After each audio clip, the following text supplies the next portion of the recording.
Hello po, maraming salamat po at nagkasama-sama po ulit tayo. Isa pa pong restriction na FB na pwede magbigay po sa inyo ng violation ay ang pagpaparapol po. Katulad ng ruleta, pajikas, kahit anong parapol po. Isa din po yan ngayon sa pa-violation na FB kaya iwasan nyo po yan. Kung gusto nyo naman po makatulong sa mga viewers nyo at gusto nyo po silang matulungan, nasa sa inyo na lamang po kung paano nyo po gagawin para maibalik po sa kanila ang gusto nyong itulong sa kanila.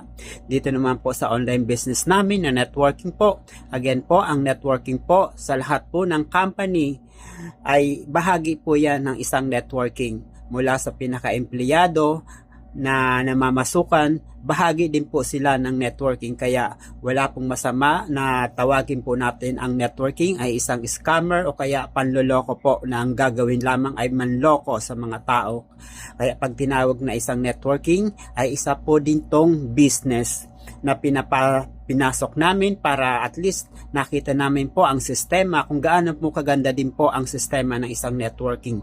Kaya ito po ako ay nagpabibigay din po sa inyo ng kalaman na ang isang networking ay napakagandang business na pwede din pong baguhin ang financial freedom natin, magkaroon po tayo ng freedom sa pamilya, oras na po nagkaroon ng magandang resulta po dito sa business na to dahil ang lahat ng business po risky.